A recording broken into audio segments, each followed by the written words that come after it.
Hi friends, இன்னைக்கு one பீஸில் ஒரு Q&A வீடியோ தான் பார்க்க போகிறோம். இதே நாள் 2022 தான் நம்ம சேனலை ஸ்டார்ட் பண்ணியிருந்தோம். ஆல்மோஸ்ட் 3 வருஷம் கம்ப்ளீட் ஆகிட்டு, அதனால் இன்றைக்கி ஒரு ஸ்பெஷல் வீடியோ போடலான்ட்டு 5 நாளைக்கு முன்னாடியே ஒரு வீடியோவில் கேட்டிருந்தேன். உங்களுக்கு ஒன் பீஸில் ஏதாவது கொஸ்டின் இருந்ததுன்னா கேளுங்க, நான் இன்றைக்கி வீடியோ போடுறேன்ட்டு. அதுபடி ஏகப்பட்ட ஆட்கள் கொஸ்டின் கேட்டிருந்தீங்க. என்னால் முடிஞ்ச அளவுக்கு எல்லாத்துக்குமே நான் ஆன்சர் பண்ணுறேன். ஏன்னா நிறைய கொஸ்டின்ஸ்க்கு வந்து ஆன்சரே கிடையாது, இந்த ஓட்டை தான் ரிவீல் பண்ணணும். அண்ட் நீங்கள் கேட்ட கொஸ்டினுக்கு பின்னாடி ஏகப்பட்ட தியரிஸுமே இருக்குது. நான் எல்லாத்துக்குமே முடிஞ்ச அளவுக்கு ஆன்சர் பண்ணுறேன். ஏதாவது தப்பாக இருந்தாலும், ஏதாவது இன்ஃபர்மேஷன் மிஸ் பண்ணாலும் கீழே கான்வர்ஸாக கவர் பண்ணுங்க. எல்லாருமே பார்த்து தெரிஞ்சுக்கிட்டோம்.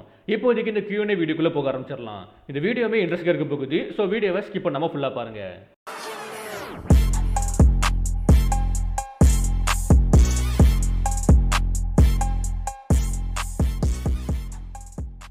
ஃபர்ஸ்ட் கொஸ்டின் யார் கேட்டிருக்காருன்னா சோல்மேட்டு. இவர் என்ன கேட்டிருக்காருன்னா, யார் மேன் மார்க்டு பை ஃப்ளேமெண்ட்டு. இந்த கேரக்டர் நமக்கு எப்போ ஃபர்ஸ்ட் ரிவீல் பண்ணாங்கன்னா வானோ ஆர்க்கில் தான். ஸோ அதில் பிளாக் பீடு குருவும் அப்புறம் கிட்டும் கில்லரும் பேசியிருப்பாங்க. இவரை பற்றி நமக்கு நிறைய விஷயங்கள் தெளிவாக தெரியாது. தெரிஞ்ச ஒரு சில விஷயங்கள் என்னென்னா, இவர் உடம்புல நெருப்பு காயங்கள் இருக்கும். இவர்கிட்ட தான் கடைசி ரோடு போனிலிப்ஸ் இருக்குது. குறிப்பாக இவர் ட்ராவல் பண்ணக்கூடிய ஷிப்பு வந்து பிச்சு பிளாக்காக இருக்கும். அண்டு போகிற வழி எல்லாத்துலையுமே வேர்புல கிரியேட் பண்ணுவாருன்ட்டு. மற்றபடி நமக்கு எதுவுமே தெளிவாக தெரியாது. ஓடா இன்னும் ரிவீல் பண்ணவே இல்லை. பட் இந்த கேரக்டர் இவங்கள தான் இருக்கணும்ட்டு ஒரு பாப்புலரான தியரி இருக்குது. அதில் 4 பேர்த்தோட நேமை சொல்கிறாங்க. First Jaguar D சவுலி.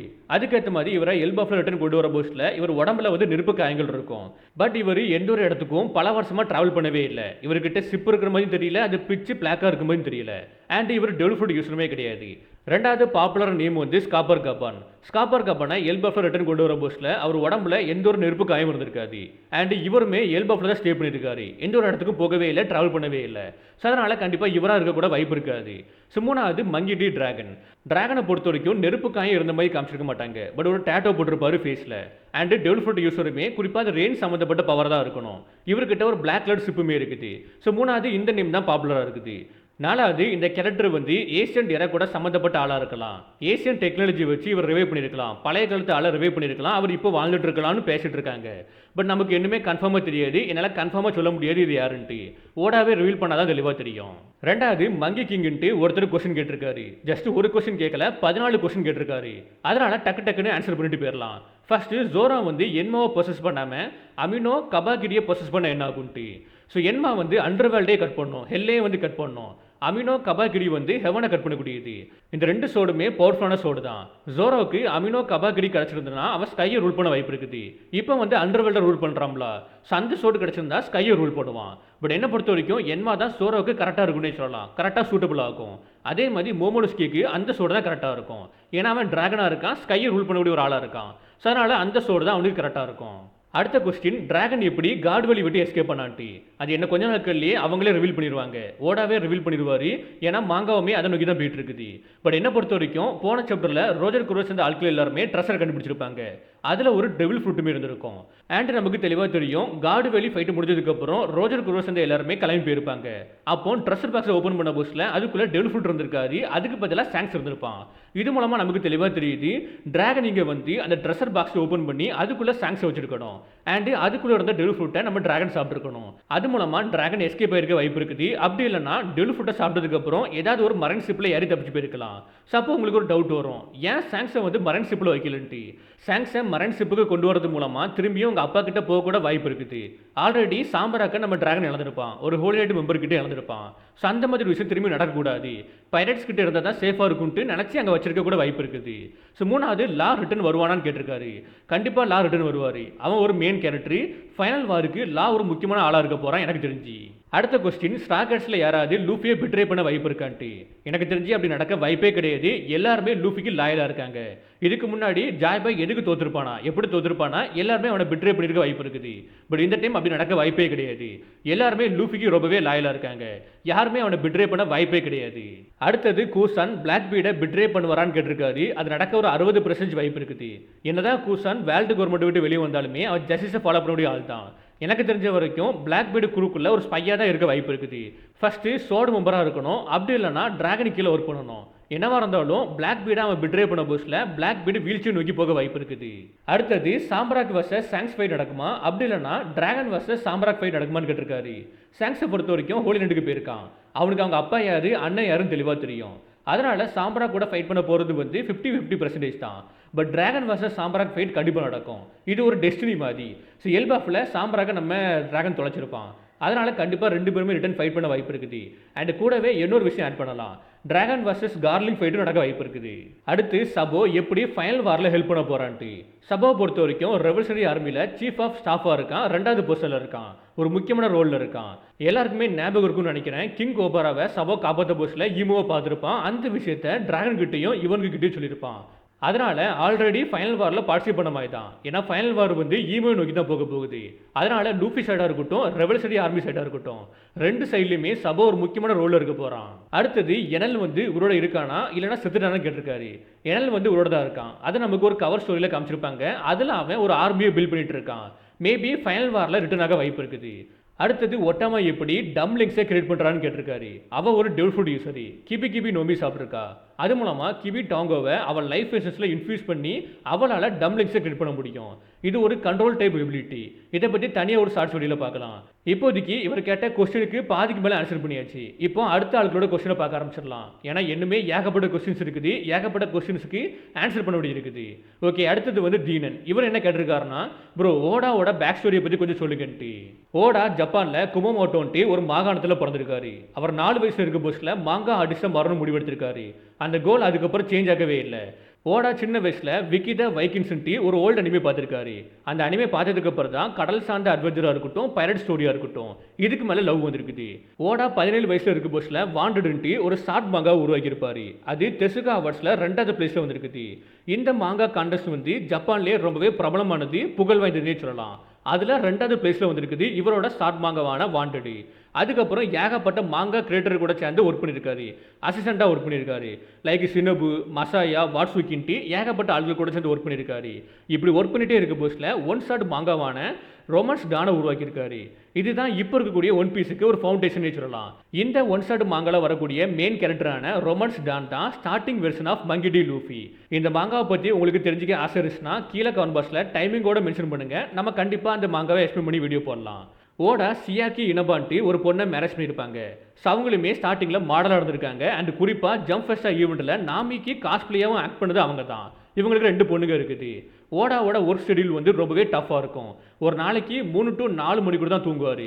மற்ற எல்லா டைமுமே ஒன் பீஸை கிரியேட் பண்ணுறதுக்கு ரொம்பவே கஷ்டப்பட்டு ஒர்க் பண்ணுவார். ஸோ அதனால தான் அவருக்குமே ஹெல்த் இஷ்யூ இருக்குது. நெக்ஸ்ட் கொஸ்டின் அமித் கேட்டிருக்காரு, வாய்ஸ் ஆஃப் ஆல் திங்ஸை சுற்றி இருக்கக்கூடிய மர்மங்களை பற்றி சொல்லுங்கன்ட்டு. ஒன் பீஸ்லேயே ஒன் ஆஃப் த மிஸ்டிக்கல் பவர்னா அது இந்த வாய்ஸ் ஆஃப் ஆல் திங் தான். ஏன்னா செட்டன் பீப்புளால் வந்து லிவிங் பீங்ஸாக இருக்கட்டும் அண்ட் நான் லிவிங் திங்ஸாக இருக்கட்டும், இதோட வாய்ஸை வந்து கேட்க முடியும். லைக் சீ கிங்ஸு, ஜெனுசா, அப்புறம் வந்து போனிலிப்ஸு.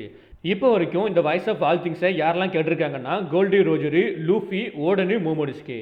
பேசிக்காக இந்த வாய்ஸ் ஆஃப் ஆல் திங்ஸ்னால் என்னென்னு கேட்டிங்கன்னா நமக்கு இன்னும் ரிவீல் பண்ணவே இல்லை ஓடா. ஃபியூச்சரில் கண்டிப்பாக ரிவீல் பண்ணுவார். பட் ஃபேன்ஸ் எல்லாருமே என்ன பிலீவ் பண்ணுறாங்கன்னா இது ஒரு ஸ்பிரிச்சுவல் ஃப்ரீக்வன்சின்ட்டு. அப்படி இல்லைன்னா கான்கோர் ஹாக்கியோட எவல்யூஷன் ஃபார்ம்னு சொல்கிறாங்க. லைக் ஹாக்கி ஆஃப் த வாய்ஸ்ன்ட்டு. இது வரைக்கும் வாய்ஸ் ஆஃப் ஆல் திங்ஸ் கேட்ட எல்லாருமே காமனான ஒரு விஷயத்தை நோக்கி தான் போகிற மாதிரி இருக்குது. அண்டு காமனான விஷயத்தை ஷேர் பண்ணுற மாதிரி தான் இருக்குது. மேபி இந்த ஆட்கள் எல்லாருமே இந்த உலகத்துக்கு ஏதாவது ஒரு வழியில் இம்பாக்டை கொடுக்க வாய்ப்பு இருக்குது. இவங்க எல்லாருமே ஃபேட் சூஸ் பண்ணியிருக்க வாய்ப்பு இருக்குது. அப்படி இல்லைனா வில் ஆஃப் டியை கேரி பண்ணிட்டு இருக்க வாய்ப்பு இருக்குது. பேசிக்காக இந்த வாய்ஸ் ஆஃப் ஆல் திங்ஸை என்ன சொல்கிறாங்கன்னா இது ஏசியன் கிங்டமோட லாங்குவேஜ் இருக்க வாய்ப்பு இருக்குது. அப்படி இல்லைனா இந்த ஒன் பீஸ் பிளானட்டோட வாய்ஸாக இருக்க வாய்ப்பு இருக்குன்ட்டு. அண்ட் இந்த வாய்ஸ் ஆஃப் ஆல் திங்ஸுமே ஏசியன்ட் வெப்பன் கூட கனெக்ட் ஆகிருக்குன்னு சொல்கிறாங்க. சிரகோசி ஒரு ஏசியன்ட் வெப்பனு ப்ளூட்டான், அவளால் சீக்கிங்ஸோட கம்யூனிகேட் பண்ண முடியும். அண்டு லூஃபி ரோஜரால் சீக்கிங் பேசுகிறதை கேட்க முடியும். அதே மாதிரி ஜெனுசா பேசுகிறதையும் கேட்க முடியும். மோமோனுஸ்கேயால் ஜெனுசா கூட கம்யூனிகேட் பண்ண முடியும். சில ஃபேன்ஸ் என்ன பிலீவ் பண்ணுறாங்கன்னா டி மீன்ஸ் டேட்டி, இந்த உலகம் இருக்குல்ல அந்த பிளானட்டு, இந்த வாய்ஸ் ஆஃப் ஆல் திங்ஸ் மூலமாக முக்கியமான ஆட்கள் கூட எதையோ ஒன்று கம்யூனிகேட் பண்ண ட்ரை பண்ணிட்டு இருக்குன்ட்டு. ஸோ அதனால தான் டிஏ வந்து எனிமி ஆஃப் காட்ஸ்ன்னு சொல்கிறாங்க. இந்த என்ட்ரி இதை எது கூட கம்யூனிகேட் பண்ணுறாங்கன்னா இந்த ஏசியன் கிங்டமோட கம்யூனிகேட் பண்ணுறாங்க, வில் ஆஃப் டி கூட கம்யூனிகேட் பண்ணுறாங்க, அப்புறம் வாய்டு செஞ்சுரி கூட கம்யூனிகேட் பண்ணுறாங்க. லூஃபி மட்டும் இந்த வாய்ஸ் ஆஃப் ஆல் திங்ஸை மாஸ்டர் பண்ணிட்டானா வேல்டே அவங்க கூட பேசணும்னு சொல்கிறாங்க. லைக் ஜாய்பை வந்து ஒரு கடத்தில் வேல்டு கூட பேசின மாதிரி லூஃபியாலையும் பேச முடியும்னு சொல்கிறாங்க. பட் இன்னுமே நமக்கு வாய்ஸ் ஆஃப் ஆல் திங்ஸை பற்றி நிறைய விஷயங்கள் ரிவீல் பண்ணவே இல்லை. அது போக போக ரிவீல் ஆகும். அடுத்த கொஸ்டின் AOTX ஒன் பிசி. இவர் என்ன கொஸ்டின் கேட்டிருக்காருன்னா கிராஷ் கில்டுக்கு என்னாச்சுன்ட்டு. கிராஷ் கில்டுக்கு ஒன்றும் ஆகவே இல்லை. இப்போதைக்கு ஒன் பீஸ் வேர்ல்டில் அவங்க ஃபாஸ்ட்டாக க்ரோ ஆகிட்டு இருக்காங்க. மரைன்ஸ் மேலேயே பவுண்டரி செட் பண்ணுறாங்க. அது வேர்ல்டு கவர்மெண்ட்டுக்கு தலைவலியில் இருக்குது. அண்ட் இப்போதைக்கு கிராஷ் கில்டுமே ஒன் பீஸை நோக்கி போக ரெடியாக இருக்காங்க. மேபி ஆல்ரெடி ஜேர்னி ஸ்டார்ட் பண்ணிருக்க வாய்ப்பு இருக்குது. ஸோ என்னதான் இவங்க கிட்ட ரோடு போனிலிப்ஸ் இல்லைனாலுமே எனக்கு தெரிஞ்சு என்னோட மைண்டில் எப்படி இருக்குன்னா இவங்க தான் ஃபஸ்ட்டு லாஃப்டில் ரீச் பண்ணுவாங்கன்ட்டு. ஏன்னா இந்த இடத்துல இந்த கிராஸ் கில்டரில் பக்கி இருக்கான். ஸோ பக்கியை பொறுத்த வரைக்கும் அவன் ஒன்றுமே பண்ணாமல் எல்லா இடத்துலையுமே டாப்பில் வந்துட்டு இருக்கான். லைக் வார்லாடாக மாறினதாக இருக்கட்டும், இப்போ எம்பரராக மாறினதாக இருக்கட்டும், எல்லாத்துலேயுமே டக்கு டக்குன்னு மேலே வந்துட்டு இருக்கான். ஸோ அவனுக்கு பிளாட் வந்து இருக்கனால, ஸ்ட்ராங்கான பிளாட் இருக்கனால அவன் கண்டிப்பாக லாஃப்டில் ரீச் பண்ணுவான். ஃபைனல் வார்லையுமே கிராஸ் கில்டு ஒரு முக்கியமான பாட்டாக இருக்க போகுது. நெக்ஸ்ட் அமித்தி திரும்பியும் கொஸ்டின் கேட்டிருக்காரு, பிளாக் பீடு எப்படி 2 டெவில் ஃபுட்டை யூஸ் பண்ணுறான்ட்டு. இதை சுற்றி ஏகப்பட்ட ஃபேமஸான தியரி இருக்குது. கண்டிப்பாக அதில் ஒரு முக்கியமான தியரியை நான் வீடியோ அப்லோட் பண்ணுறேன். அடுத்து என்னொருத்தர் கமெண்ட் பண்ணியிருக்காரு, அவர் நேம் கொஞ்சம் வித்தியாசமாக இருக்குது, தெளிவாக தெரியல. பட் அவர் கேட்ட கொஸ்டின் வந்து எல்லாருக்குமே இருக்கக்கூடிய டவுட்னே சொல்லலாம். கைடோ லூஃபி ஃபைட்டில் கைடோ எதுக்காண்டி கார்பை மென்ஷன் பண்ணவே இல்லைன்ட்டு. இந்த டவுட்டு எல்லாருக்குமே இருக்கக்கூடிய ஒரு காமன் டவுட்னே சொல்லலாம். அந்த டவுட்டை நான் இப்போ உங்களுக்கு தெளிவாக எக்ஸ்பிளைன் பண்ணுறேன். ஸோ கைடோ லூஃபி ஃபைட்டில் கைடோ வந்து 5 பேர்த்தோட நேமை சொல்லியிருப்பான். First Rocks, Roger, Whitebeard, Oden, சாங்ஸி. இந்த 5 பேருமே ரொம்பவே பவர்ஃபுல்லான ஆட்கள். இவங்க நினச்சா இந்த வேர்ல்டை கம்ப்ளீட்டாக சேஞ்ச் பண்ண முடியும். லைக் ஸ்ட்ரென்த் வைஸாக இருக்கட்டும், இந்த உலகத்துக்கு மேலே இருக்கக்கூடிய டோமினேஷனாக இருக்கட்டும், எல்லாமே இவங்க 5 பேர்த்துக்கிட்ட அதிகமாக இருக்குன்னே சொல்லலாம். கைடோ அந்த ஃபைட்டில் ஃபிசிக்கல் ஸ்ட்ரென்த்து அவனை பீட் பண்ணக்கூடிய ஆட்களை மட்டும் அங்கே மென்ஷன் பண்ணவே இல்லை. அவன் எதுக்காண்டி அந்த 5 ஆட்களையும் மென்ஷன் பண்ணானா, இப்போ ஒருத்தனுக்கு ஆம்பிஷன் இருக்குது. இப்போ என்ன எடுத்துங்க, எனக்கு ஒரு ஆம்பிஷன் இருக்குது. அந்த ஆம்பிஷனை வந்து நான் நோக்கி போகிறேன். அது மூலமாக அந்த உலகம் கம்ப்ளீட்டாக சேஞ்ச் ஆகுது. கடலில் இருக்கக்கூடிய எல்லாருமே எனக்கு முன்னாடி அடி பண்ணிடுறாங்கன்னா அந்த ஆட்களை தான் வந்து கைடோ ரெஸ்பெக்ட் பண்ணுறான். அப்படிப்பட்ட ஆட்கள் தான் இந்த 5 பேருமே. நம்ம ரோஜர் வந்து பைரட் கிங்கு, ராக்ஸ் வந்து இந்த மொத்த வேல்டையுமே கான்குரர் பண்ண நினைச்சான். ஒயிட் பீடு வந்து வேர்ல்டு ஸ்ட்ராங்கஸ்ட் மேனு, அவர் நினைச்சா இந்த உலகத்தை அழிக்க முடியும். சாங்ஸ் வந்து இப்போ இருக்கக்கூடிய எம்பர்லேயே ரொம்பவே ரெஸ்பெக்டான ஒருத்தன், அவன் நினைச்சா எந்த ஒரு விஷயத்தையும் பண்ண முடியும். லைக் மரைன் ஃபோர்டு வார அவன் தான் ஸ்டாப் பண்ணியிருப்பான். இந்த உலகத்தில் அவனோட ஆதிக்கம் அதிகமாக இருக்குது. ஃபைனலி ஓடனால போர்டல்ஸை ரீட் பண்ண முடியும். அதில் கிடைச்ச இன்ஃபர்மேஷனை உலகத்துக்கு ரிவீல் பண்ணுறது மூலமாக மொத்த வேர்ல்டு கவர்மெண்ட்டுமே ஷேக் பண்ண முடியும், மொத்தமாக ஆட்டி பார்க்க முடியும். குறிப்பாக ஓடனோட ஆம்பிஷனுமே ரொம்பவே டீப்பாக இருக்கும். ஒயிட் பீடு கூட ட்ராவல் பண்ண போஸ்ட்டில் அந்தளவுக்கு ஆம்பிஷன் இருக்காது. பட் ரோஜர் கூட போனதுக்கப்புறம் ஏகப்பட்ட விஷயத்தை தெரிஞ்சுப்பான். அண்ட் அவன் ஆம்பிஷனுமே சேஞ்ச் ஆகிருக்கும். ஃபைனலி கைடோ கூட பிரேவாக ஃபைட் பண்ணியிருப்பான். பயமே இல்லாமல் ஃபைட் பண்ணியிருப்பான். ஆல்மோஸ்ட் டிஃபீட் பண்ண போயிருப்பான். பட் கார்ப் எடுத்து பாருங்க, கார்ப் வந்து பவர்ஃபுல்லாக இருந்தாலும் ஈவன் கைடோவை பீட் பண்ண முடியும்னே வச்சுக்கலாம். பீட் பண்ண முடியும்னு வச்சிருந்தாலுமே அவருக்கான ஆம்பிஷன் வந்து அந்தளவுக்கு ஸ்ட்ராங்காக இருக்காது. அது வந்து வேல்டை சேஞ்ச் பண்ணாது. அவரால் எப்போதுமே வேலோட டாப்புக்கு வரைய முடியாது. அண்ட் ஆல்ரெடி அவர் மரைனில் இருக்காரு, ஒருத்தங்களுக்கு கீழே இருக்காரு. கைடோவை பொறுத்த வரைக்கும் நமக்கு தெளிவாக தெரியும், இப்போ இருக்கக்கூடிய சிஸ்டம் வந்து அவருக்கு கம்ப்ளீட்டாக பிடிக்கவே செய்யாது, அதை வெறுக்கிறாரு. பட் அந்த சிஸ்டத்தோட ஒரு ரெப்ரசண்டாக தான் நம்ம கார்ப் இருக்காரு. கைடோவோட ஐடியாலஜியை பொறுத்த வரைக்கும் கேஎஸ்சி, ஃப்ரீடம், டோமினேஷன். அவர் வேர்ல்டு கவர்மெண்ட்டை பயங்கரமாக வெறுத்தாரு. குறிப்பாக மரைன்ஸு அவங்க போடக்கூடிய ஆர்டரை வந்து கம்ப்ளீட்டாக வெறுத்தாரு. அண்ட் இது எல்லாத்துக்குள்ளே தான் கார்ப்புமே வருவார். அதனாலேயே கைடோ அட்மையர் பண்ணியிருக்க வாய்ப்பு இல்லை. அண்ட் குறிப்பாக கைடோ வந்து கண்டிப்பாக மரைன்ஸை வந்து அட்மையர் பண்ணவே மாட்டான். அவன் எப்பவுமே பைரட்ஸை தான் க்ளோரிஃபை பண்ணுவான். லைக் பைரட்ஸு, வாரியர்ஸு, இவங்களால தான் வந்து இப்போ இருக்கக்கூடிய சிஸ்டத்தை வந்து த்ரோ பண்ண முடியும், ஓவர் த்ரோ பண்ண முடியும், ரூல் பண்ணி இந்த வேர்ல்டை ஃப்ரீ பண்ண முடியும்.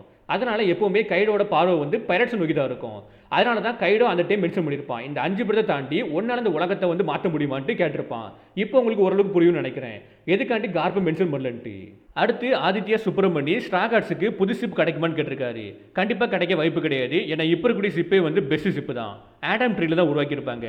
1000 சன்னியை சேஞ்ச் பண்ண வாய்ப்பு கிடையாது. மேபி ஃபைனல் வாரில் வந்து ப்ளூட்டான வெளிக்கொண்டு வந்தால் அதை யூஸ் பண்ணுவாங்க. பட் அதை ஷிப்பாக பார்க்க முடியாது. அதனால் எந்த ஒரு ஷிப்பு கிடைக்க வாய்ப்பு கிடையாது. 1000 சன்னி தான் கடைசி வரைக்கும் இருக்க போகுது. அடுத்தது ஸ்டேட்டஸ் கிராக்குன்ட்டு ஒருத்தர் கொஸ்டின் கேட்டிருக்காரு, வானோ ஆர்க்கில் மோமோ எப்படி அடல்ட்டாக மாறுறான்ட்டு. இதுக்கான ஆன்சரை நான் ஆல்ரெடி ஒரு ஷார்ட்ஸ் வீடியோவில் போட்டிருப்பேன். சிம்பிள் தான். சினபு வந்து ஒரு டெவில் ஃபுட் யூஸரு. சுக்கு நோமிட்டு ஒரு டெவில் ஃபுட்டை சாப்பிட்றப்பா அதோட எபிலிட்டி வந்து ஏஜ் அப்படி இல்லைனா மெச்சூரு. அப்போ எதெல்லாம் டச் பண்ணுறாலோ அது எல்லாமே மெச்சூராக மாறிடும். வானோ ஆர்க்கில் மோமோ சுற்றிருக்கூடிய எல்லாருமே ஃபைட் பண்ணிருக்க போஸ்ட்டில் இவன் மட்டும் பவர்லெஸ்ஸாக இருப்பான், ஹெல்ப்லெஸ்ஸாக இருப்பான்.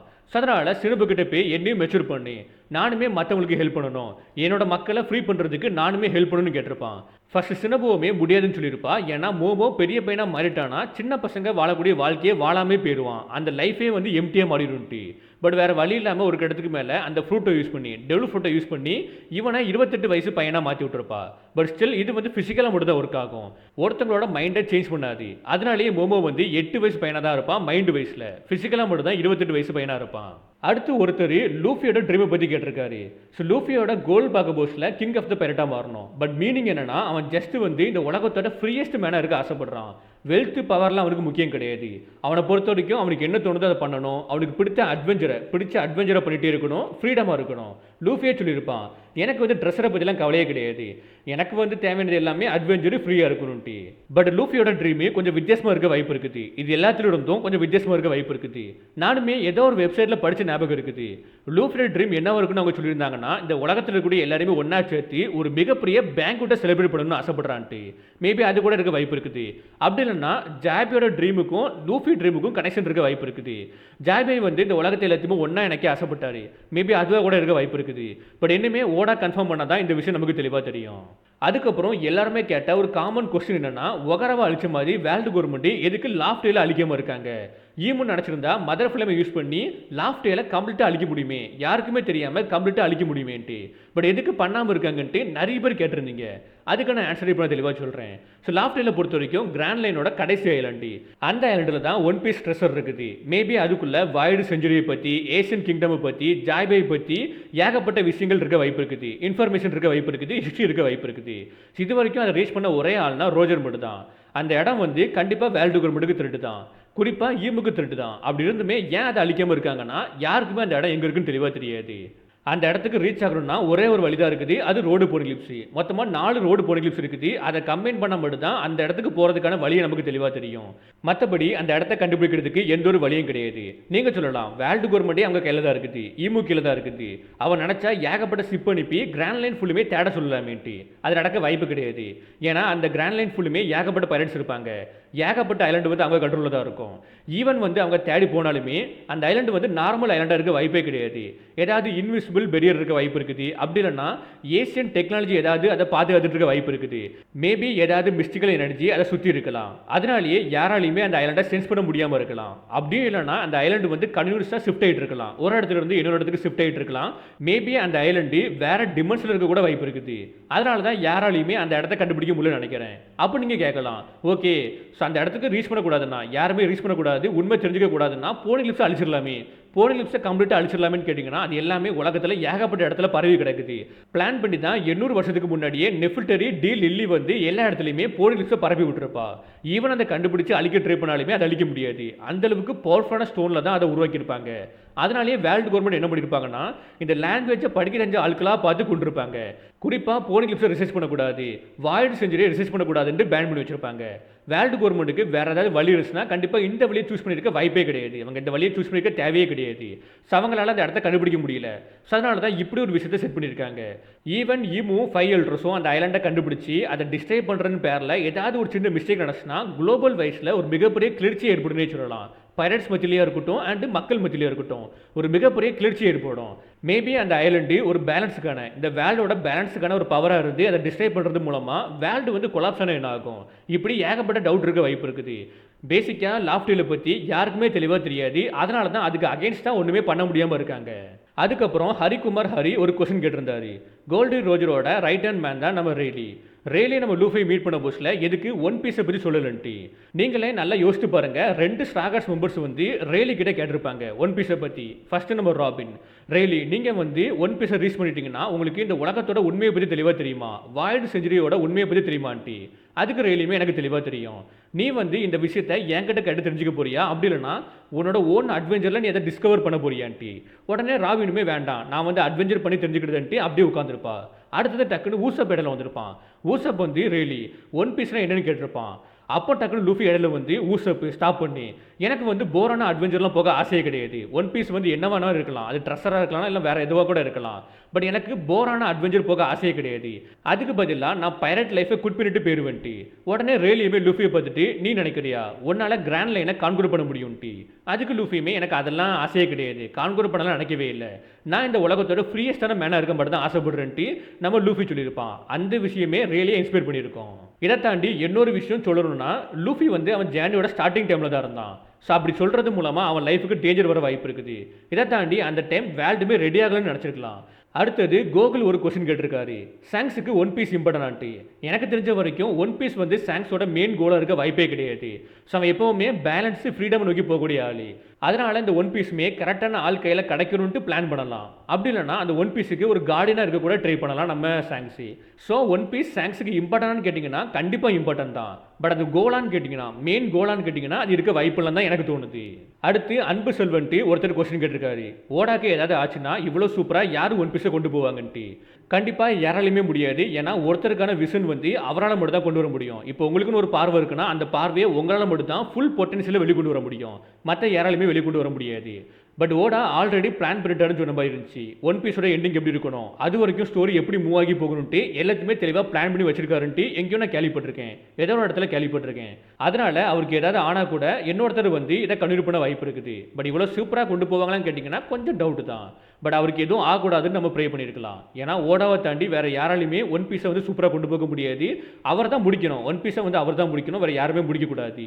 அதனால ப்ரே பண்ணிக்கலாம் அவருக்கு ஒன்றும் ஆகக்கூடாதுன்ட்டு. அடுத்து யுவராஜ் ஒரு கொஸ்டின் கேட்டிருக்காரு. ரோஜர் ஃபிஷ்மேன் ஐலாண்டுக்கு போக போஸ்ட்ல அங்கே ஒரு ரோடு பொருளிப்ஸ் இருந்துச்சு. பட் அதுக்கப்புறம் அந்த ரோடு பொருளிப்ஸ் எங்கே போச்சுன்ட்டு லூஃபி அங்கே போக போஸ்ட்ல அந்த இடத்துல இல்லவே இல்லைன்னு கேட்டிருக்காரு.